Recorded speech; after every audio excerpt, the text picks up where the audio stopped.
But I also believe that we only get to know each other as a result of navigating that conflict. I think if you and I are in partnership with one another and everything's going gloriously and according to plan, we know each other fairly superficially, and that's great.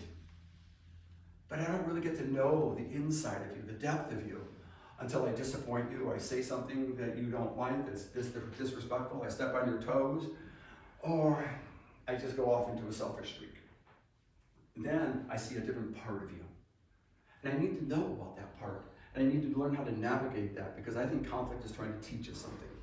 That's called relationship intelligence. That's the book I was writing. However, as I was writing this book on relationship intelligence, it dawned on me, in order for people really to become relationally intelligent, they have to understand how the mind works. So I said to myself, David, you've been through hell and back with your upbringing and your relationship history, and you've been through many, many years of schooling, and you've learned some skills, you have some talents. Just write a book. And I thought to myself, how does the mind work? I didn't know. So I started reading. Nobody knows. I mean, quite truthfully, nobody knows how the mind works. And I'm here to tell you that's the truth. So I made it up. I started thinking about civilization and how it works. I looked around and I thought to myself, well, rules of the road keep us going and getting to the right places safely. Rules of decorum, rules of etiquette, rules are important.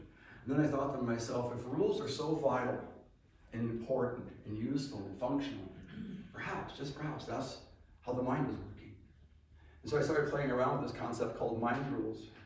And then it began to evolve inside of me and going, that's it. The mind is doing exactly what it's supposed to be doing. Thank our Maker for that. The mind is doing exactly what it's supposed to be doing. But what it's doing isn't always in our best long-term interests. So I started thinking about, what are these rules? What are these rules? Well, the first rule in the book is the mind is not relational. That stumps people sometimes. Think, wait a minute, how can the mind not be relational? And I say, let me remind you what happens in relationships. Rejection, exclusion, and devaluation. The worst days of your life resulted as you having the audacity to interact with other human beings. Your drama and trauma is directly connected to people. The mind knows that. The mind doesn't forget. One of the rules, I think, is around mind rule number 4. The mind only remembers what it can't forget. And it can't forget the best thing and the worst things of our life. Everything else, if you look at it from a U-shaped curve, everything else, if this is positive and this is negative and this is level of intensity, everything else is forgotten, but not these things. So we're talking about the mind. When you begin looking at it from an historical perspective, it goes back to many generations, many centuries, and it starts off with the concept that the mind is divine. It was given to us. And we should have the audacity to explore it. We should just receive it and be grateful for it.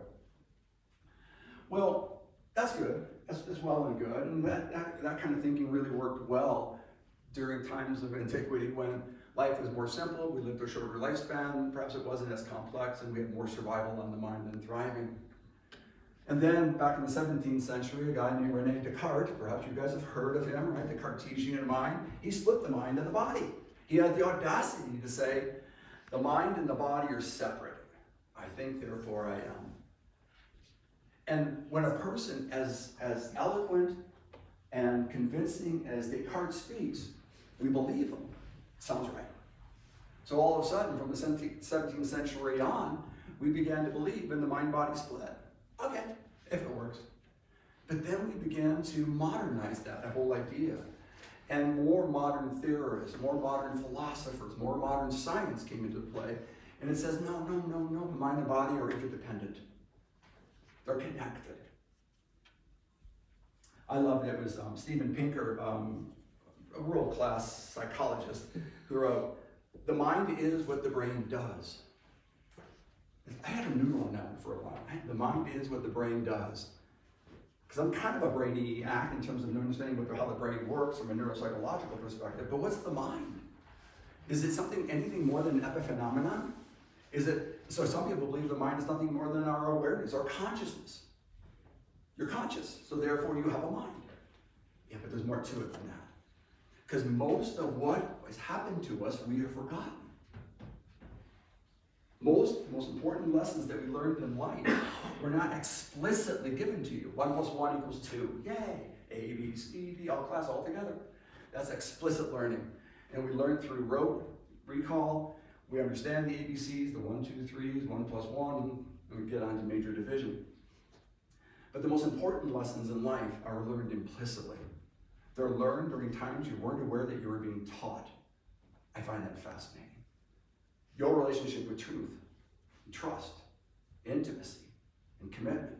Just to name 4 pretty valuable constructs in our life. You know, some people trust very easily. They just get, oh, here you go, and I just trust you automatically. Welcome to, by the way, my past. Because behavior doesn't lie, people do. Behavior doesn't lie, people do.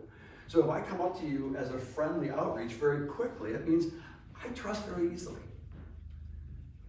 Usually that's a reflection that my past hasn't disappointed me that much yet.